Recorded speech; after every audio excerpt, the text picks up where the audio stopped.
The story of the sons of God, the beginning of Genesis 6, recounts a very short anecdote spanning only 4 verses about an intriguing and esoteric story relating to the sons of God. This is perhaps one of the most peculiar, mysterious stories in the whole Bible, and it's also a fascinating example of understanding different approaches to interpretation. So we'll begin by reading the story itself. As I said, just 4 verses, beginning of 6. And it came to pass when men began to multiply on the face of the earth, and daughters were born unto them. So we were just reading in chapters 5 and the last part of chapter 4 of the genealogies, the Toledot. And in case some of you were wondering, where are all the daughters? It was always mentioned, and they gave birth to sons and daughters, but usually the names, only the sons were mentioned. Here in this short anecdote, we have a mention, a focus on the daughters. And daughters were born to them. That the sons of God saw the daughters of men, that they were fair, attractive, and they took them wives, whomsoever they chose. And the Lord said, My spirit shall not abide in man forever, for that he is also flesh, therefore shall his days be 120 years, putting a limit. That man will live maximum of 120 years, something which will eventually play out later on in the Bible. The Nephilim, term which appears later on in the Bible, particularly in relation to the impressive peoples that dwelt in Canaan, that basically spread terror in the eyes of the Israelites. So the Nephilim were in the earth in those days, and also after that, when the sons of God came in unto the daughters of men, and they bore children to them. The same were the mighty men that were of old, the men of renown. So this story is a source of the Nephilim, these great people of stature, as well as the great heroes, the mighty men of old. So this is an intriguing story that recounts, right, the source, the beginnings of the appearance of these Nephilim, these mighty, heroic men of great stature. And obviously the central question that arises in this story is, who are these sons of God? And around this question, right, commentators throughout the ages have deliberated. We'll actually begin with the classical Jewish commentators from the Middle Ages, and we'll start with the most famous of all, that is Rashi, Rabbi Shlomo, son of Isaac, who lived in the 11th century, pretty much 1040 to 1105 in northern France. And his interpretation reads as follows. Bnei Elohim, the sons of Elohim, the sons of princes and rulers or judges in the Hebrew, Shoftim, Asarim v'Shoftim. So his first suggestion is the sons of princes, and in this approach he actually follows the translation of Rav Saadia Gaon, Rabbi Saadia Gaon, who lived earlier in the 10th century, primarily 892 to 942, originally from Egypt, and then going on to Babylon, to the Persian Empire, who basically translated it as the princes, the Nasim. So this is what Rashi says as well.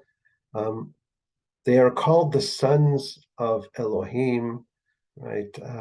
The sons of God, to inform us of their power, their status as leaders, as the princes. And if that's the case, then this is an account of people in high powerful positions, political positions, taking advantage of that to take women, perhaps even by force, as they will, and basically taking advantage of the power to take advantage of women. That's one approach. So Bnei Elohim, the sons of God, the sons of Elohim, are those who have the power, who rule, and are taking advantage of that powerful position. Ibn Ezra, Abraham Ibn Ezra, who was originally from Spain and lived in the primarily 11th century from 1040 to 1105. He presents a couple of different options. The sons of God, the term Bnei Elohim refers to the sons of judges who dispensed God's justice. So this is in the line of judges. It's not only political leaders, but even those in the judicial system who are taking advantage of their position, right, to take women as they please.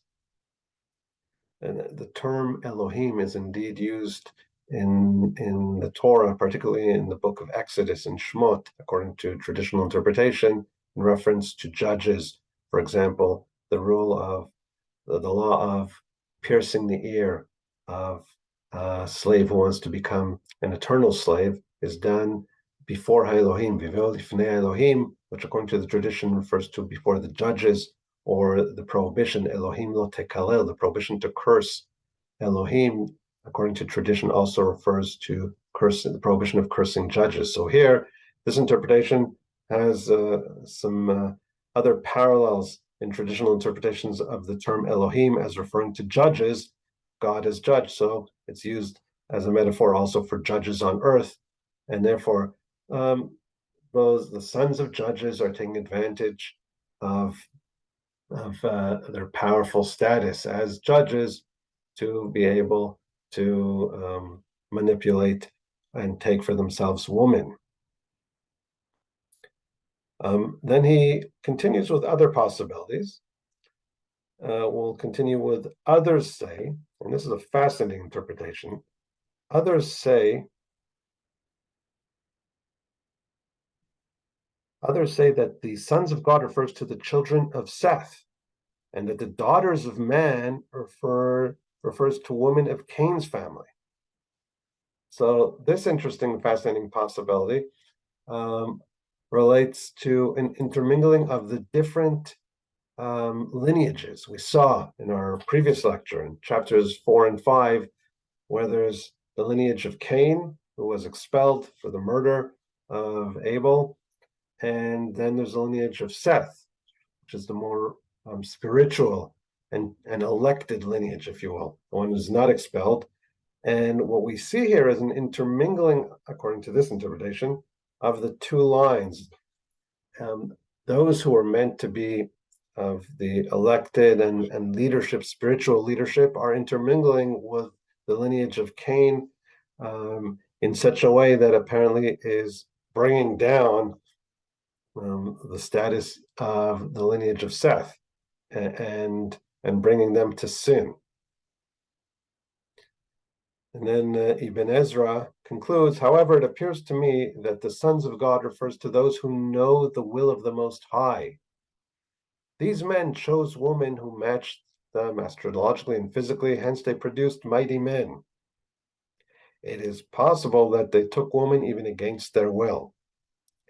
So according to this suggestion, we're talking not about political leaders, no judges, but rather spiritual leaders. I guess men of spirit, right, who are described as the sons of God, people who follow God and are basically taking advantage and manipulating women, and hence obviously behaving inappropriately vis-a-vis their own status as sons of God. In other words, we have religious leadership taking advantage of their status in order to gain sexual favors, etc. So that is the approach suggested by Ibn Ezra. If we can summarize major options as far as interpreting who's involved in this act of taking women, perhaps even forcefully, and leading to a negative response by God, it refers to humans who are in a higher status as far as either political power, the princes, or their status as judicial leaders or even spiritual leaders, right? Common ground to all these interpretations is that we are referring to humans who are sinning here with the daughters of man that were born. And then God puts an end to this. Now, this is interesting because it's widespread throughout Middle Age commentaries. But if we relate to the term B'nai Elohim, that's the original Hebrew, the sons of God, we return to that, to the text. In its most simple reading, it would seem to imply something else. Where else do we see the term B'nai Elohim in the Bible? Well, the answer to that is in the book of Job. The book of Job recounts how God met with the angels as well as with Satan, the negative angel. You can see it right off in the beginning in chapter 1, verse 6. One day the divine beings presented themselves before the Lord, and the adversary came along with them. And if we look in the Hebrew, those divine beings are B'nai HaElohim. So too do we find in the next chapter, in chapter 2, in the beginning, right? Once again, Vayi Hayom Vayavo B'nai Elohim, right? The divine beings present themselves before the Lord, as does the adversary, Satan, in the Hebrew, Gama Satan. So it's clear that in the book of Job, the term B'nai Elohim refers to angels, angelic divine beings. So why is it that almost none of the Middle Age commentators interpret our story as also referring to these divine angelic beings? Well, the answer seems to be in the description of the actions here that are related to them, namely having sexual relations with the daughters of man. And most of the Middle Age commentators who came from a philosophic perspective that related to angels as being totally spiritual, non-corporal beings in any way, could not fathom the idea that this story is actually relating to angels, right? It's very odd.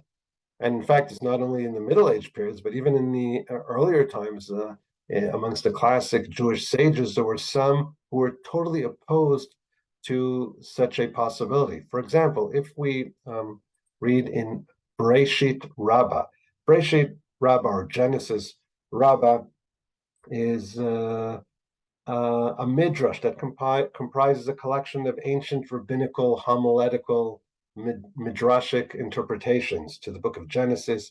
It's relatively early as far as midrashim go, where the sages, the classic Jewish sages of the Talmud, right, gave their own interpretations, which weren't simple interpretations, but more homiletical, midrashic.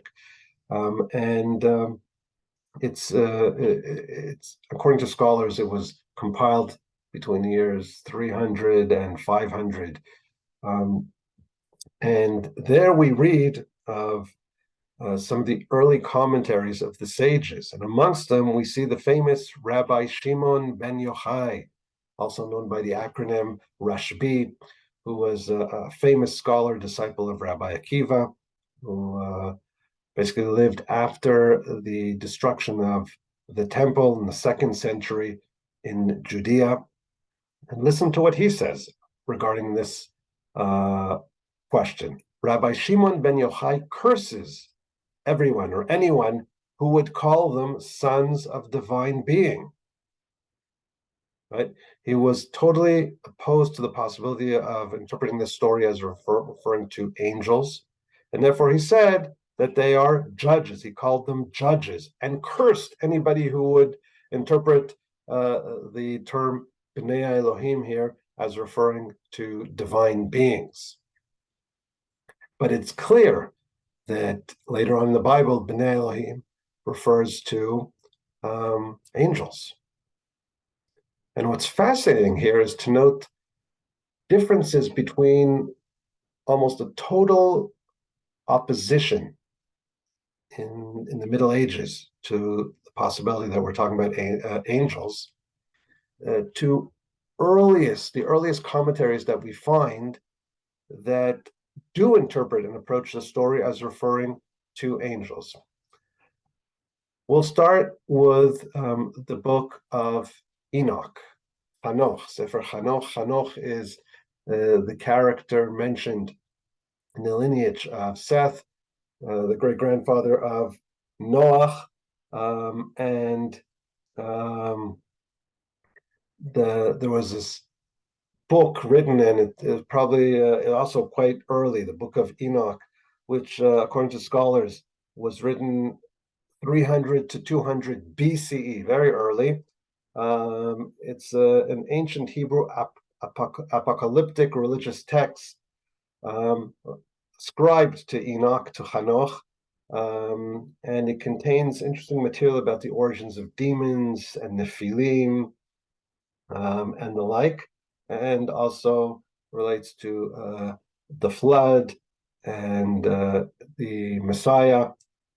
And let's see how in the 3rd century BCE, Jews understood this story. So we see Enoch chapter 6, and the angels, the children of heaven. So we see explicitly angels, the children of heaven, saw and lusted after them, after the daughters, right? Who were born, they were beautiful and comely daughters. And the angels lusted after them and said to one another, "Come, let us choose us wives from among the children of men and beget us children." There's also the name of one of the leaders of those angels, Shemchaza, who appears also in other sources. So it's clear, according to the book of Enoch, we're talking about the 3rd century BC, that they understood the story as relating to angels. So too, if we progress a little further to the turn from the BC to the Common Era, right? And Philo.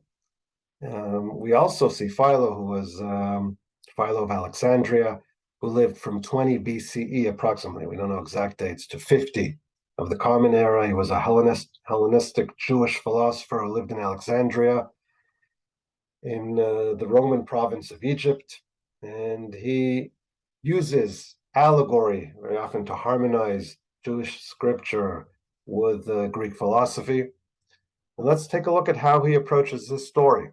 Philo, around the year 0, around the period of Hillel or Jesus.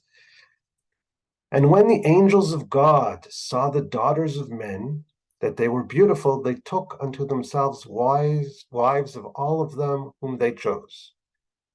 So it's explicit, angels of God saw the daughters of men. Those beings, whom other philosophers call demons, Moses usually calls angels, and they are souls hovering in the air.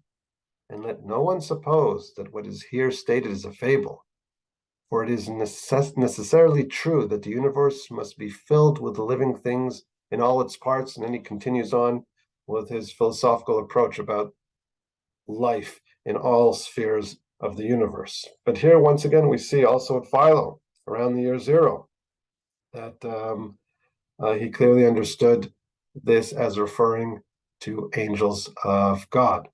We'll progress a little further to Josephus. Josephus, in Hebrew, Yosef ben Matityahu, or Josephus Flavius. He lived around from the year 37 to the year 100, about the year 100. He was a Romano-Jewish historian and military leader. He initially fought against the Romans during the First Jewish-Roman War, Great Rebellion, as head of the Jewish forces in the Galilee until surrendering in 67 AD to the Roman forces led by Vespasian at the siege of Yodfat in the north in the Galilee. Josephus claimed that the Jewish messianic prophecies made reference to Vespasian becoming emperor of Rome, and in response, Vespasian decided to keep Josephus as a slave. And after Vespasian became emperor in 69 AD, he granted Josephus his freedom, at which time Josephus assumed the emperor's family name of Flavius, hence Josephus Flavius. And he was granted Roman citizenship and became an advisor and friend of Vespasian's son, Titus. And his most important works were the Jewish War, which recounts the rebellions of the Jews against the Romans. It was written around in the year 75, and Antiquities of the Jews towards the end of his life, around the year 94.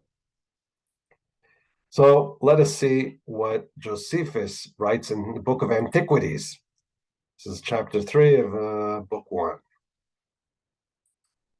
The highlighted part. For many angels of God accompanied with woman and begat sons that proved unjust and despisers of all what was good, of all that was good, on account of the confidence they had in their own strength. For the tradition is that these men did what resembled the acts of those whom the Grecians called giants. But Noach was very uneasy at what they did, and therefore decided to separate from them. So here too we see that according to Josephus, and we're talking about the first century, a Jewish leader, military leader from a priestly family, and it's clear that his understanding was that this refers to angels of God as well, right? And in truth, this position is not only found in sources that are outside of the sages, the mainstream Jewish sages of the Talmud. It even made its way into sources of the sages, including into the Talmud, but perhaps the most explicit location is in the source called Pirkei de Rabbi Eliezer. Pirkei de Rabbi Eliezer is once again like a midrashic work of the sages on the Torah, primarily on Genesis, and it contains homiletical interpretations. It's ascribed to the Tana Rabbi Eliezer ben Hyrcanus, hence it's called Pirkei de Rabbi Eliezer. But according to scholars, they agree that it is a work of the 8th or 9th century, but it definitely contains earlier sources. And amongst them, we have the words of Rabbi. Rabbi in Tannaitic sources refers to the famous Rabbi Judah Hanasi, Rabbi Judah the Prince, who is the compiler of the Mishnah, which is part of the Talmud. There's the Mishnah and the Gemara. Together they form the Talmud, right? So he's a central rabbinic figure living in the end of the second, beginning of the third century, and the one who basically edited the Mishnah. And look how he interprets it. Rabbi said, Rabbi Yehuda Nasi, the angels who fell from their holy place in heaven saw the daughters of the generations of Cain walking about naked with their eyes painted like harlots, and they went astray after them and took wives from amongst them. As it is said, and the sons of Elohim saw the daughters of men, that they were fair, and they took them wives of all that they chose. So we see that Rabbi Judah the Prince, clearly understood that these were angels who fell from their holy place. In response to this interpretation, Rabbi Joshua said, the angels are flaming fire. As it is said, his servants are a flaming fire. And fire came with the coition of flesh and blood, but did not burn the body. How could it be that angels who are fire could have sexual relations with flesh? But when they fell from heaven, from their holy place, their strength and stature became like that of the sons of men, and their frame was made of clods of dust, etc. So Rabbi Joshua just says, to clarify, these are angels, fallen angels, who then took the form of human earthly creatures. And then Rabbi Tzadok said, from them were born the giants, who walked with pride in their hearts, and etc. So it's clear that this interpretation is not only outside of the sages, actually within the sages. We have echoes of this interpretation also in the Talmud. For example, in the tractate of Yoma, there's also reference to this interpretation where they interpret the name of Azazel, the scapegoat that is sent to Azazel in the worship of the Yom Kippur ceremony, as an atonement for the acts of Uzzah and Azael. These are names of angels, were the angels, according to the interpretation of Rashi there in the Talmud, who performed these sins of taking the daughters of the humans. So here we see a tremendous gap between mainstream Middle-Age commentaries. We saw Rasag and Rashi and Ibn Ezra all definitely went in the direction of these are humans with power, as opposed to early Jewish commentaries, Second Temple period, as well as the early periods of first and second centuries, and even the third century, where the mainstream position was these are angelic figures, which seems to be, I think, a little closer to the simple understanding of our story. So while Middle-Age commentators had philosophical inhibitions and weren't capable of accepting the idea that these are angelic figures, this was the mainstream in the early Jewish tradition. Of course, some were opposed, like we saw Rabbi Shimon Bar Yochai, who would curse anybody who would interpret this way, but Rabbi Judah Hanasi, Rabbi, interpreted exactly in that vein.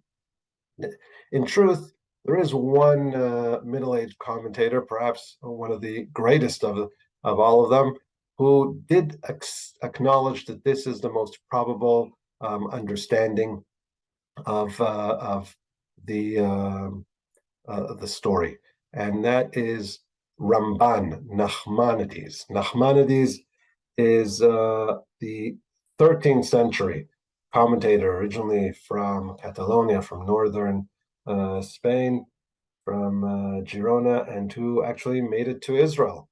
And he lived between years 1194 to 1270.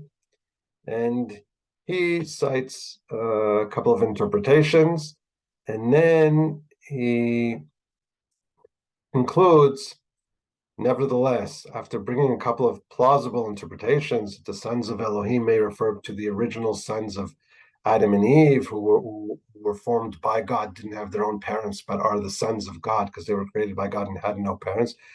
But then he says this is a fitting explanation of this chapter. But he concludes, but the Midrash of Rabbi Eliezer the Great, what we just saw, Pirkei de Rabbi Eliezer, in the chapters concerning the angels that fell from their place of holiness in heaven, as is mentioned in the Gemara and Tractate Yoma, fits into the language of the verse more than all other interpretations, but it would necessitate delving at length into the secret of this subject.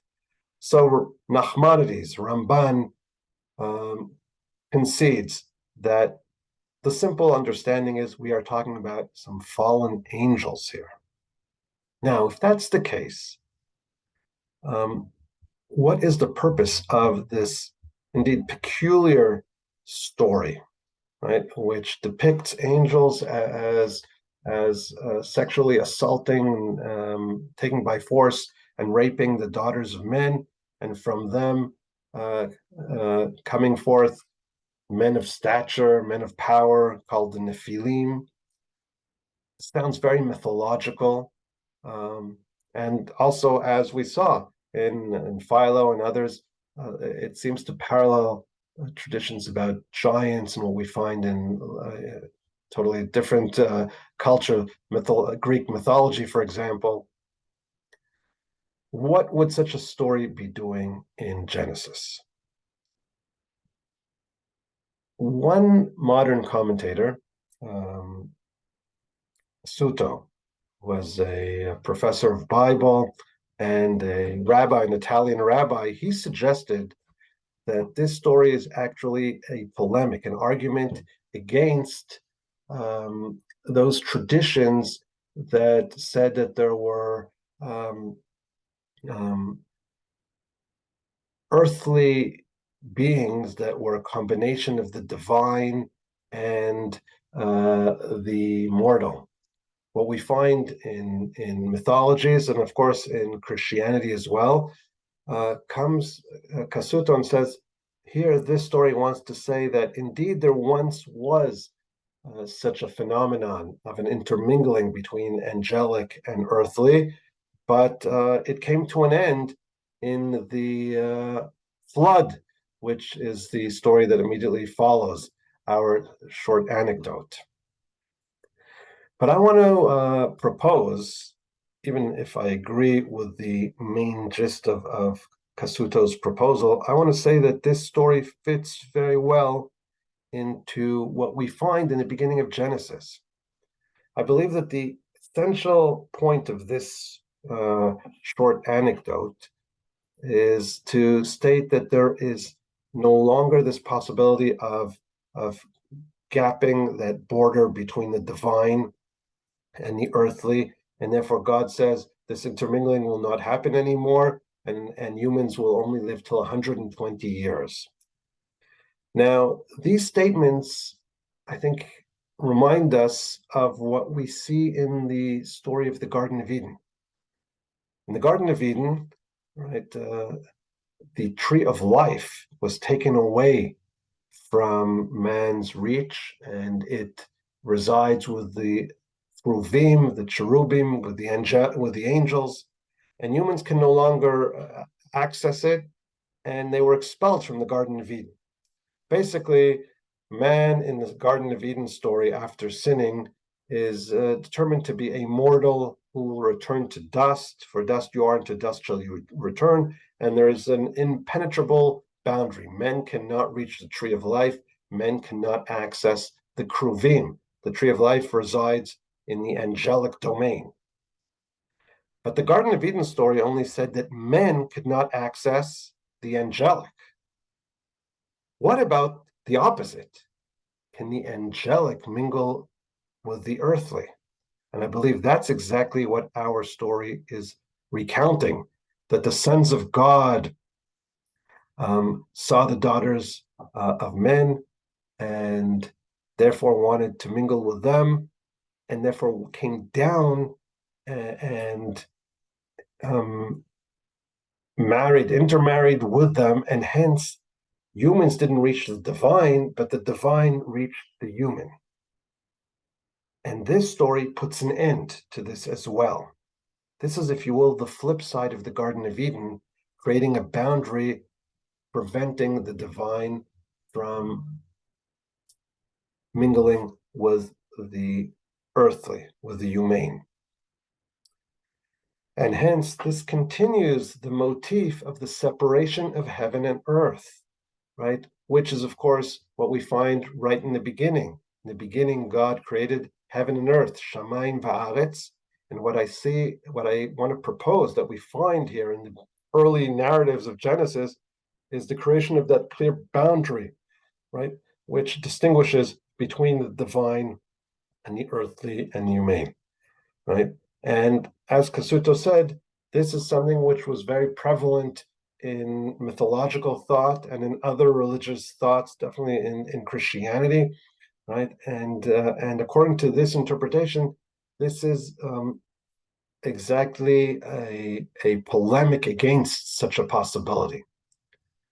Humans are earthly, angels are angelic. There is no possibility of bridging that gap.